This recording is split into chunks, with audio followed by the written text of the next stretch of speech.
Assalamualaikum warahmatullahi wabarakatuh. Bismillahirrahmanirrahim. Apa aja kita selama di dunia ini jadi artis, tidak ada yang gak jadi artis. Disoting oleh, ada videonya, ada shotnya oleh Raqib Atid. Sampai ada orang bilang, tuh ngapa tuh orang malam Selasa pada Isya duduk di pojokan ngangguk-ngangguk. Siapa itu? Ya siapa lagi wong kita orangnya waktu ngaji malam Selasa. Itu semuanya ada. Lagu apa aja kita ada di situ. Duit kita dicolong ada, kita nyolong duit orang ada, semuanya filmnya ada. Filmnya ini yang dibuat oleh malaikat namanya Raqib Atid, dan ini nih yang bakalan ditimbang. Pikirin yang kayak begini nih. Pikirin. Kalau kita pikirin ini aja nih timbangan amal kita, baik apa buruk, kita hitung dari 24 jam. Begitu mata lihat TV, lihat Quran banyak mana. Sebelum di akhirat kita timbang aja mumpung di dunia, sebelum nanti di akhirat. Karena ini penimbangan ini benar-benar ada. Ditimbanglah tuh amalan itu dengan amalan yang baik, bentuknya cakep, dengan timbangan daripada cahaya, akhirnya menjadi berat. Kalaulah amal buruk dengan rupa yang buruk dan timbangan yang gelap, akhirnya menjadi ringan adanya,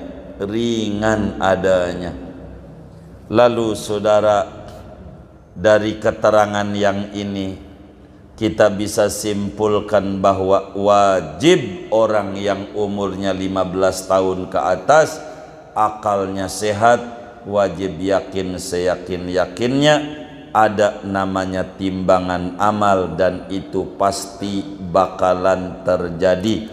Lalu amalan apa yang bisa membuat timbangan kebaikan kita menjadi berat? Banyak, dan ini solusi namanya bagi orang-orang yang hidup di akhir zaman. Yang pertama, banyakin baca la ilaha illallah.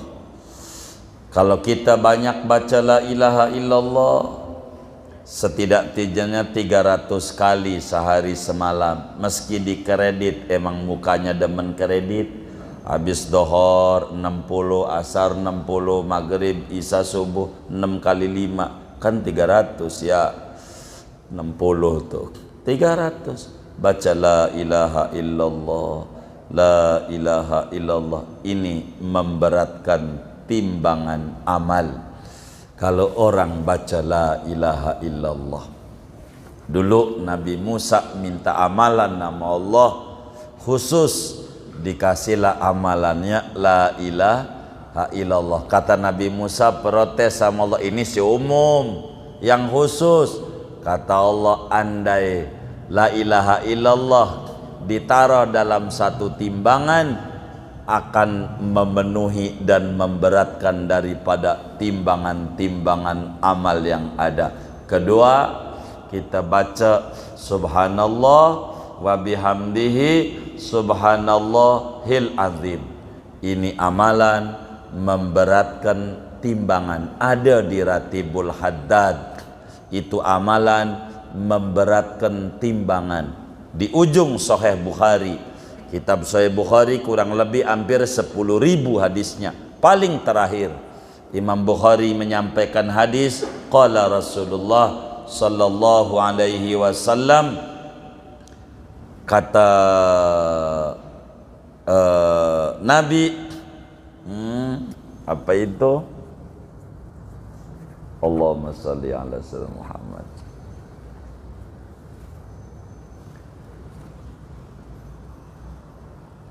Habibatani la rahman, saqilatani fil mizan, khafifatani ala lisan, subhanallah wa bihamdihi subhanallahil adzim. Kalimatani, Kata Nabi, kalimatani khafifatani 'alal lisan, thaqilatani fil mizan, habibatani ilar rahman, subhanallah wa bihamdihi subhanallahil azim. Ada dua zikir. Ini zikir ringan di lidah, tapi memberatkan di timbangan amalan kebaikan. Bakal berat dan didemenin sama Allah bila kita banyak membaca subhanallah wa bihamdihi subhanallahil azim. Maka wiridan di ratib haddad, la ilaha illallah wahdahu la syarikalah, lahul mulku wa lahul hamdu yuhyi wa yumiitu wa ala kulli syai'in qadir, memberatkan timbangan amal. Biar kata 3 kali dia baca subhanallah bihamdihi subhanallah walhamdulillah wa la ilaha illallah wallahu akbar, memberatkan timbangan amal. Subhanallah bihamdihi subhanallah memberatkan timbangan amal. Salawat memberatkan timbangan amal, bikin berat. Mana lagi jadi la ilaha illallah subhanallah bihamdi subhanallah azim, itu memberatkan timbangan amal. Solawat yang dibaca memberatkan timbangan amal. Mana lagi tasbihnya Siti Fatimah yang Nabi pesen jangan sampai tinggal tasbih Fatimah. Dan ini sebetulnya kalau istiqomah dibaca mendatangkan kesuburan, keberlimpahan kesehatan, sehat batin, sehat zahir, sehat finansialnya. Itu tasbihnya, namanya tasbih As-Siddiqiyatul Kubra, tasbihnya Sayyidah Fatimatuz Zahra. Mana tuh yang biasa dibaca? Subhanallah 33, alhamdulillah 33, Allahu Akbar 34, 33 ditambah Allah berkabir atau 34. Ini 100 ini memberatkan timbangan amal bila tidak pernah kita tinggal membacanya. Mana lagi di antara amalan yang memberatkan pada timbangan amal? Akhlak baik. Kata Nabi, ma min syai'in asqalu fil mizan min husnil khuluq.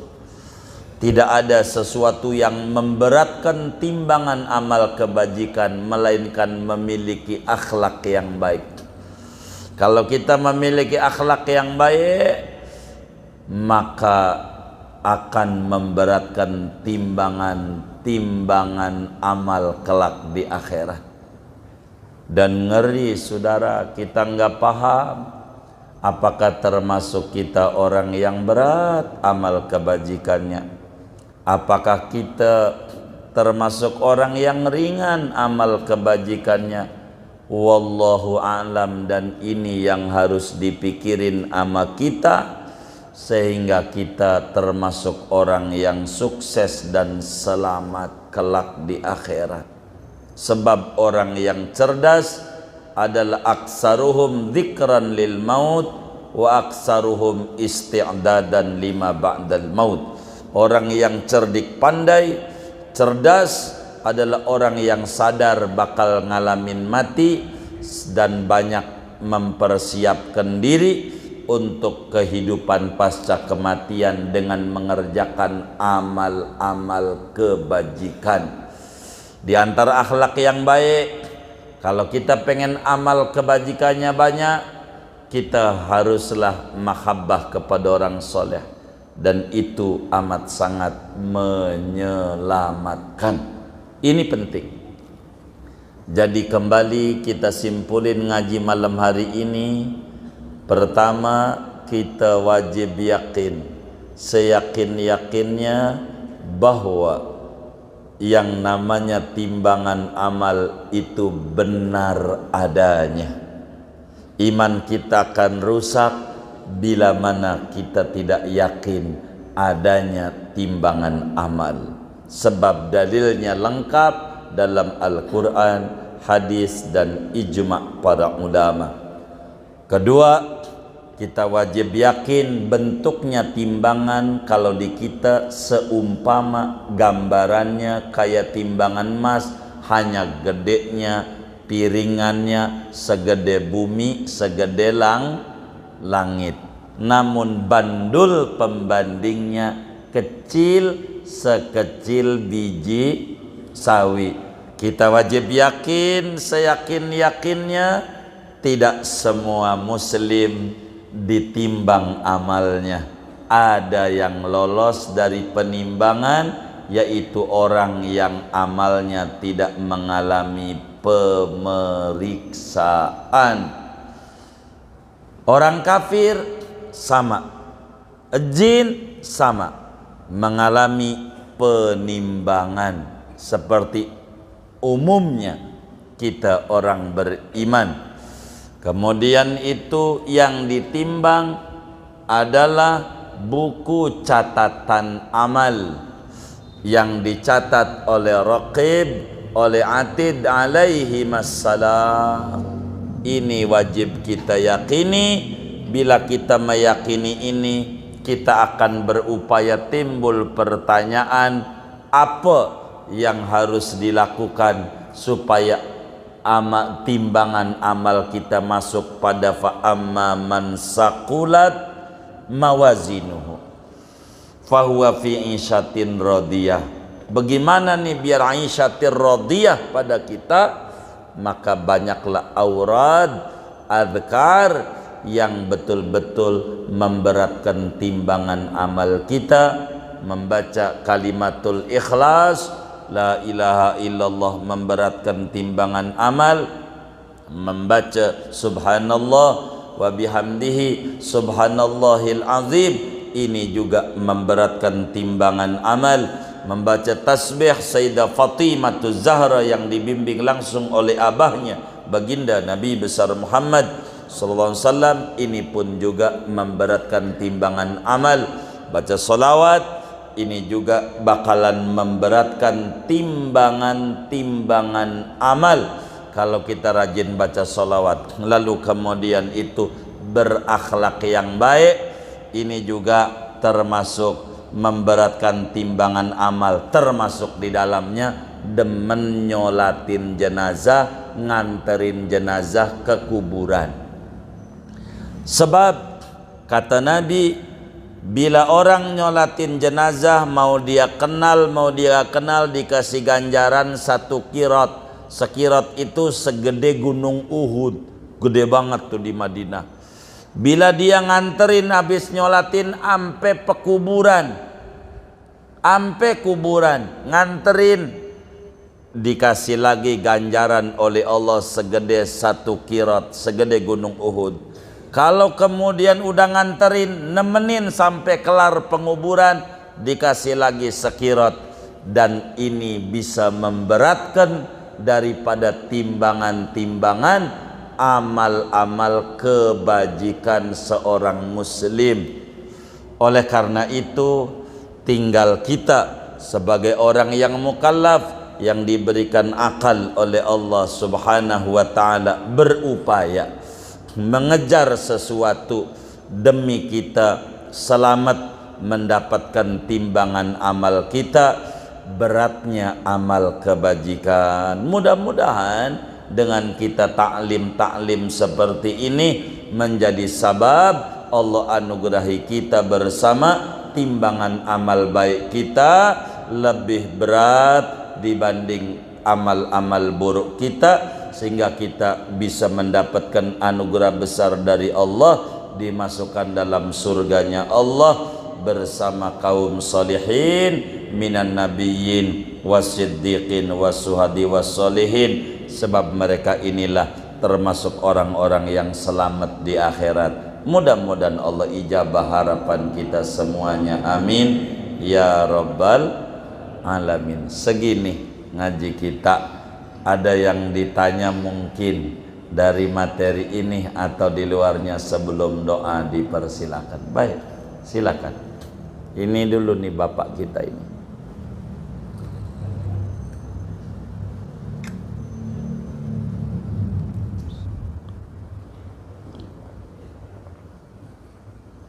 Assalamualaikum warahmatullahi wabarakatuh. Waalaikumsalam. Ya, saya Ahmad. Tuan Guru, dua pertanyaan. Yang pertama, apakah pada saat kalimat terakhir itu mengucap kalimat la ilaha illallah atau la ilaha illallah Muhammad Rasulullah yang lebih utama? Kemudian yang kedua, di manakah diposisikannya ruh orang yang meninggal dengan bunuh diri? Apakah disamakan dengan ruhnya orang-orang yang meninggal seperti pada umumnya atau seperti apa? Yang umumnya bagaimana? Yang umumnya ya, kalau bisa orang mukmin di mana, kalau orang yang kafir di mana gitu maksudnya. Yang kalau yang bunuh diri ruhnya kan, maka kan ada yang bilang antara bumi dan langit, maksudnya masih ada di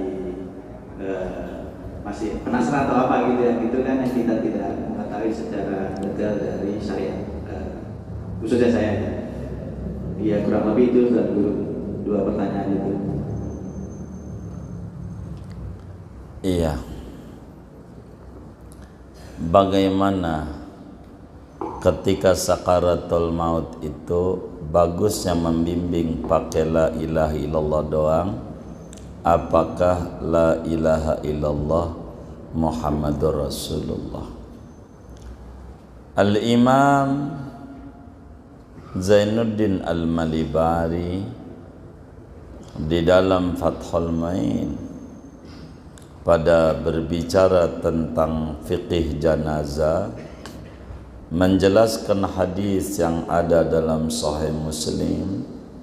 Kata Nabi, man kana akhiru kalamihi la ilaha illallah dakhalal jannah ay ma'as sabiqin.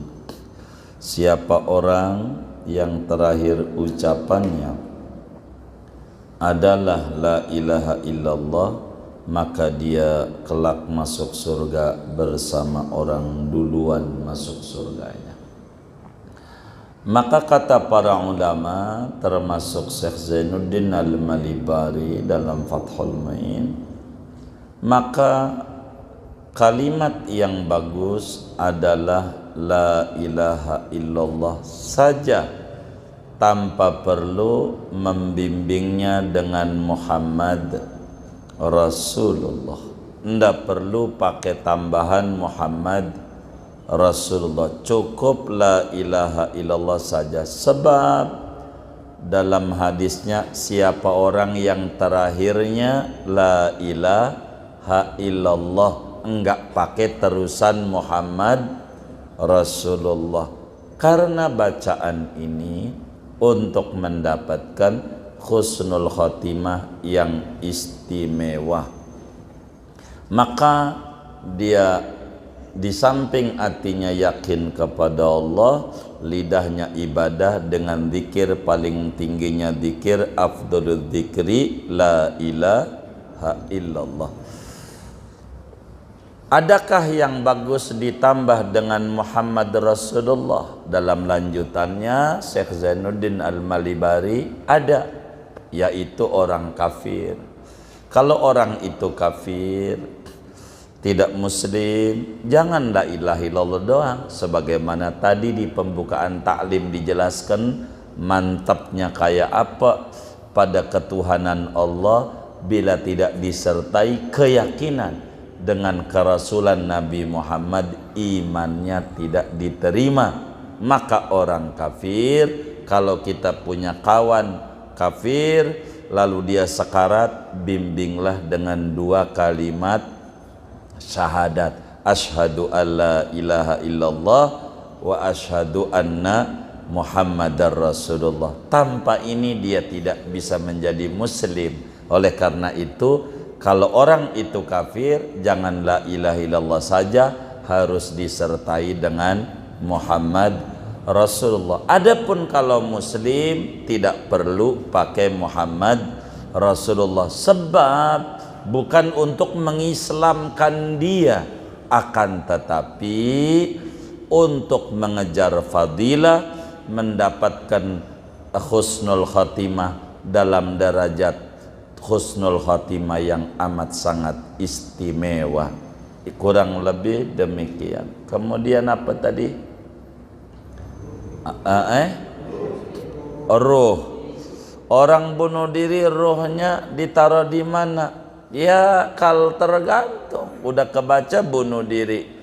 Maka bunuh diri ini bila dia gila, bunuh diri ini lain cerita. Bila itu orang bunuh diri itu qatlun nafsi minal kabair. Bunuh diri itu termasuk daripada dosa-dosa besar. Imam Ibnu Hajar Al-Haytami, gurunya Fathul Main, menuliskan di dalam kitabnya Az-Zawajir an Iqtirafil Kabair, di antara dosa besar adalah qatlun nafsi, bunuh diri. Begitu juga Imam Az-Zahabi di dalam kitabnya Al-Kabair menuliskan deretan dosa besar itu bunuh diri. Maka orang bunuh diri rohnya ditaruh di mana? Innal abrara lafi na'im wa innal fujjara lafi jahim. Tentu rohnya akan ditempatkan sesuai dengan amal perbuatannya. Orang baik diiliin rohnya, orang nggak baik ditaruh di kelompok roh orang tidak baik. Kelihatan dari bunuh diri itu begitu. Orang kampung sebut rohnya di awang-awang, lah belum mati dia gitu. Nggak ada itu yang kaya begitu, rohnya di awang-awang. Tangkep aja kalau ada begitu yang kayak begitu. Orang bunuh diri dosa besar, rohnya dikelompokkan pada kelompok orang-orang yang melakukan dosa besar. Kelompoknya kurang lebih demikian. Wallahu alam. Baik. Assalamualaikum warahmatullahi wabarakatuh. Waalaikumsalam. Orang yang mati syahid karena kebakaran tenggelam atau dibunuh orang itu untuk umum semua orang Islam atau orang-orang khusus yang ahli taat? Yang apanya? Mati syahid karena tenggelam, kebakaran, orang terbakar. Iya. Dan orang dibunuh itu katanya mati syahid. Itu untuk orang-orang seluruh orang Islam atau karena khusus orang-orang ahli taat yang mati syahid? Orang Islam Atau hanya orang-orang taat aja? Karena banyak orang Islam yang ahli maksiat tapi dibunuh orang. Oh, syahid ini kan ada tiga, ada syahid dunia, ada syahid dunia, ada syahid akhirat, ada syahid dunia akhirat. Orang-orang yang mendapatkan syahid akhirat, artinya syahid akhirat tuh di akhiratnya akan dikelompokkan pada kelompok mati syahid. Adapun proses dunianya normal sama seperti orang bukan mati syahid. Ini namanya syahid akhirat. Contoh kayak orang apa namanya tadi itu terbakar, kerubuhan gedung, segala macam, ngelahirin bayi itu wafat, kena wabah dan seterusnya. Ini namanya kategorinya syahid akhirat. Artinya di akhirat bakal dikelompokkan pada kelompok orang mati syahid. Proses dunianya sama seperti kita kudu dimandikan, dikafani, disolatkan, dikubur. Lalu timbul pertanyaan, ini yang syahid ini siapa? Orang kafir juga? Lah kagak, kalau kafir mah dia sangit. Apa namanya? Apaan? Sangit. Begitu, sangit. Begitu, bukan syahid dia, bukan syahid. Begitu, bukan syahid. Orang yang tabrak kereta syahid, dilihat. Begitu, tabrak kereta kalau dia bunuh diri, begitu, itu aja udah dosa, sangit.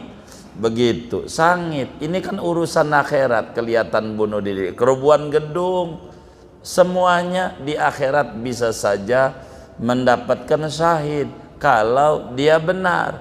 Kalaulah dia lagi sholat di masjid, masjidnya goyang, ada gempa, dia diem aja, ini sangit. sangit.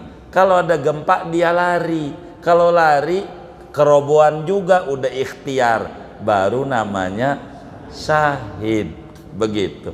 Maka yang dapetin syahid ndak ada orang kafir, tentu muslim. Apakah ahli maksiat? Mau dia ahli maksiat, bisa saja begitu dia dapetin syahid, bisa saja kok tapi dia tukang maksiat. Inilah kemurahan Allah, mungkin dia punya amal kebaikan sehingga dia supaya tidak di neraka lama, akhirnya Allah kasih anugerah kerobohan gedung kah, tabrakan dan seterusnya. Begitu. Ini kan cara Allah murahnya kepada mereka. Kalaulah orang itu adalah ahli maksiat yang kena kasus-kasus kayak begitu. Tapi kalau orang kafir nggak bisa. Begitu, orang kafir nggak dapat, nggak bisa begitu untuk dapetin ini. Sebab syahid adalah ijazah. Lah kalau orang kagak daftar pengen dapet ijazah, begitu, bisa nggak dia? Begitu, ya Allah, kita di rumah sakit aja nih, kagak daftar, duduk aja, dipanggil nggak? Lah kagak, apalagi dikasih obat, begitu, kagak. Maka daftar itu namanya asyhadu alla ilaha illallah wa asyhadu anna muhammadar rasulullah. Begitu, namanya begitu. Meski begitu, kalau yang kayak tabrakan jangan dipengenin, jangan. Ini biar syahid, jangan. Begitu, minta mau selamat karena syahid itu adalah anugerah dari Allah. Ibadah aja yang benar. Pokoknya kita wudhu aja sebelum tidur. Mati kita kemudian saat tidur syahid. Begitu, syahid. Banyak kalau syahid akhiratmu, banyak sekali. Begitu. Tapi tentu syaratnya adalah mukmin. Syaratnya orang beriman. Kurang lebih demikian. Wallahu a'lam. Baik. Assalamualaikum warahmatullahi wabarakatuh. Waalaikumsalam. Tentang ruh, ada pendapat mengatakan apabila seorang anak Adam meninggal dunia, ruhnya itu dibawa oleh para malaikat dan disimpan di suatu tempat yang dindingnya itu tidak dapat ditembus dengan ilmu apapun mata manusia. Namanya barzakh, disimpan. Terus pendapat lain, ada pendapat yang mengatakan bahwa ruh itu orang meninggal sekian hari ada di kuburan, sekian hari pulang ke rumah. Jadi untuk mensinkronkan dua pendapat ini, mana yang pendapat yang benar? Atau kedua-duanya atau salah satu? Demikian. Assalamualaikum warahmatullahi wabarakatuh. Waalaikumsalam. Barzakh adalah dinding penghalang antara dunia dan akhirat. Orang kalau dia meninggal dunia, maka posisi dia namanya di alam barzakh. Orangnya, posisi dia namanya posisi di barzakh. Dunia bukan, akhirat belum. Bila kita mengikut kepada pendapat bangkitnya dari kubur, itulah permulaan akhirat. Sehingga alam kubur bahasa lainnya alam barzakh. Apa tuh barzakh? Dinding penghalang yang gak bisa ditembus dari dunia, gak bisa ditembus di akhirat. Ini beda alam. Maksudnya begitu. Ini posisi orang kalau sudah mati, nama posisinya namanya di alam barzakh. Ruhnya bagaimana? Ruhnya, maka ruhnya orang itu sebagaimana dijelaskan juga oleh Al-Imam Abdul Laith As-Samarqandi di dalam Tanbihul Ghafilin. Saat orang itu wafat, kata Rasulullah sallallahu alaihi wasallam, maka didatanginlah oleh malaikat. Malaikat datang. Tergantung orangnya. Kalau dia orang baik, disiapkan kain kafan dari surga untuk membungkus ruhnya.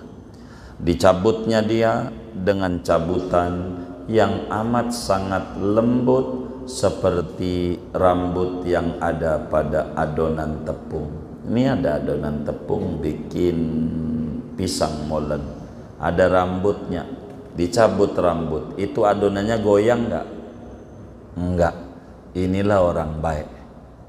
Dicabutnya nyawanya enggak berasa dia, maka matinya senyum. Ada yang matinya itu menangis, terharu melihat surga karena enggak berasa dia dicabut. Maka dibungkuslah itu ruh oleh malaikat. Ruh dibawalah ruh itu ke langit, dibawa keliling, keluarganya pada nangis keliling. Disambutlah, ya ayyatuhan nafsul mutmainnah irja'i ila rabbika radiyatan mardiyah. Amal langit disambut, disolatin, dimandiin, disolatin, dihantar ke kuburan, dibawa ke alam kubur. Ketika di alam bawah kubur, ini ruh habis keliling-keliling ke langit, dibawa lagi ke alam kubur untuk disoal oleh malaikat namanya Mungkar Nakir. Dan ngomongin soal nanti terusannya masih ngomongin timbangan, jadi biar saya nggak panjang. Bilalah orang itu adalah orang jahat, kata Nabi, maka dicabut ruhnya itu kayalah yang namanya itu besi yang ada di kulit kambing yang busuk. Kulit kambing kalau busuk melar. Kalau ada sujen itu besi nempel, ditariknya lengket, ngikut. Lama dia wafatnya, bisa di ICU 3 bulan, 4 bulan, sekaratnya lama, ditariknya. Dan disiapkan daripada kain kafan dari neraka yang kasar dan gatal. Dibawalah naik ke langit, ditolak oleh langit. Ditolak, jangan ini, mau ngapain bau busuk kemari kayak begini. Bawa keliling-keliling oleh malaikat, sampailah pada akhirnya si mayit dibawa jasadnya ke alam kubur, dikubur, dibalikin lagi turuh untuk disoal oleh malaikat Mungkar Nakir. Jadi kalau ngomongin barzakh, itu yang namanya barzakh adalah alam, bukan tentang ruh, tapi posisi orang sesudah wafat namanya disebut barzakh. Ruhnya tergantung. Kalaulah dia ruh orang baik, amaliannya luar biasa di dunianya, maka ruh ini mutasarrifah. Apa itu mutasarrifah? Bisa keliling-keliling kemana-mana. Seperti orang-orang soleh, di sini dia ketemu wali Syekh Abdul Qadir Jilani, di sini ketemu, sebab rohnya namanya mutasarrifah. Rasulullah sallallahu alaihi wasallam dalam hadis yang sahih, saat Isra kata Nabi, ra'aitu Musa lailata usriya bi qa'iman yusalli fi qabri. Pada waktu saya Isra, saya lihat itu Nabi Musa lagi sholat di kuburnya. Maknanya ruhnya ada di kubur. Ruhnya lagi sholat Nabi Musa waktu Nabi jalan dari Mekah ke Palestina. Namun saat Nabi naik ke langit, di langit ke-6 ketemu lagi sama Nabi Musa. Dan Nabi Musa dialog nanya apa yang diwajibkan. Di langit ketemu lagi. Emang begitu kalau orang-orang soleh itu arwahnya mutasarrifah. Adapun kalau orang itu orang biasa, rohnya namanya mahbusah, ketahan, ditahan, laksana dikurungin kayak burung pada kandang, ndak bisa kemana-mana dia. Rohnya tidak mutasarrifah, namanya roh mahbusah. Hal ini dijelaskan panjang oleh Imam Ibnul Qayyim Al-Jauziyah di dalam kitabnya Ar-Ruh dengan amat sangat detail berbicara tentang posisi roh ini.